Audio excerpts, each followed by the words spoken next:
सूर्य और चंद्रमा दोनों आकाश के अमित चिन्ह हैं, दोनों प्रकाश देते हैं, किंतु इन दोनों की सदैव तुलना की जाती कि कौन अधिक शीतल है तो कौन अधिक उग्र, कौन अधिक तेजवान है तो कौन अधिक कांतिवान।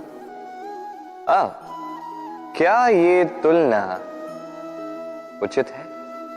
कदापि नहीं, क्योंकि ये दोनों भले ही प्रकाश पुंज हो,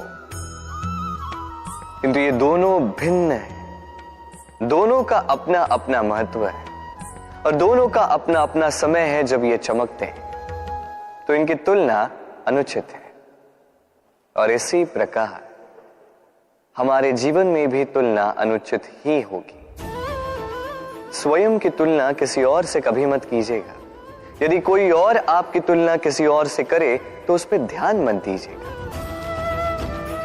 क्योंकि इस तुलना से स्वयं को हीन समझ लेना आपके हित में नहीं है, ये आपके लिए लाभदायक नहीं है। बस प्रयास करते रहिए, स्वयं को निखारते रहिए और सही समय की प्रतीक्षा कीजिए, क्योंकि सही समय आने पर ये आपके गुण, आपकी महत्ता बढ़ाएंगे। हम में से ऐसे कितने हैं जो भय से भयभीत होते हैं? कोई भी बड़ा कार्य करने से पूर्व थोड़े असंतुलित होते हैं। लगभग सभी, है ना? प्रत्येक व्यक्ति के मन में यह भय जागता ही।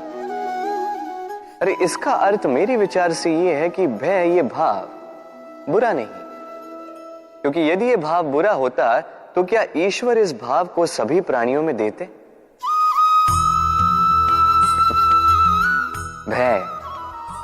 भय ये भाव हमारे लिए अच्छा है, आवश्यक है। स्मरण रखिए, कोई भी कार्य करने से पूर्व यदि मन में भय उत्पन्न हो जाए तो इसका अर्थ ये कि उस कार्य को करने में अनेक संकटों का सामना हमें करना होगा, और इन संकटों का सामना करने के लिए हमें साहसी बनना होगा।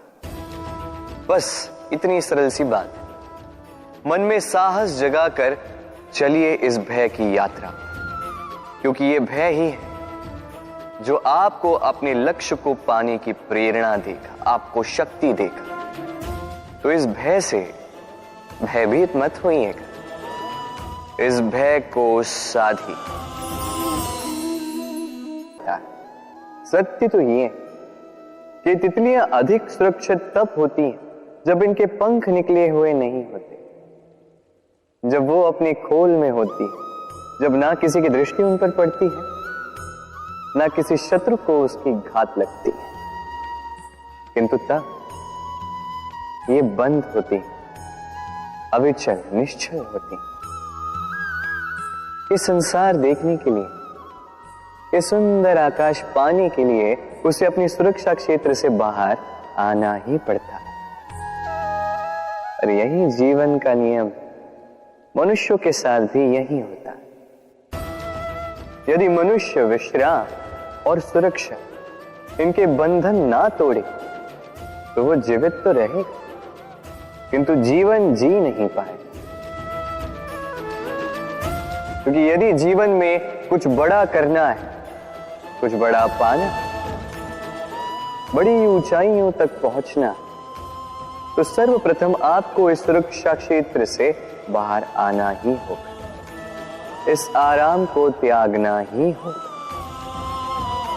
तब आपको सफलता मिलेगी और तब आप इन तितलियों की भांति इस आकाश में सैर कर सकते हैं। मनुष्य में एक छोटी सी समस्या है, वो कभी स्वयं की निंदा सुन नहीं पाता। यदि कोई उसके विषय में कुछ बुरा कहे, सह नहीं पाता। सदैव भयभीत रहता है कि ये जो चार लोग हैं कहीं मेरे विषय में बुरा ना सोचे। और यदि उसे पता लग जाए कि कोई उसके पीठ पीछे उसकी बुराई कर रहा है तो दुखी हो जाता है। अब क्या इस कारण से स्वयं को दुखी कर लेना उचित है? कदापि नहीं। क्योंकि सबसे पहली बात जो आपको स्मरण रखनी है,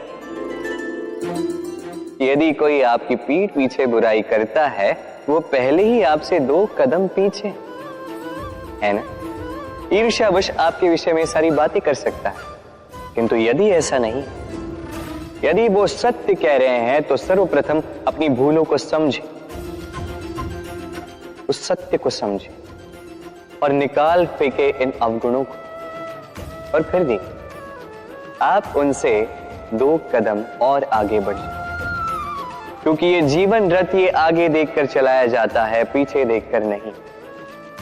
तो ये पीछे देखना छोड़ दीजिए। जो वर्तमान है इसे देखें, इसे जी। जो भविष्य है, जो आपका लक्ष्य है, उसे साध और मेरे साथ प्रेम से कहिए राधे राधे।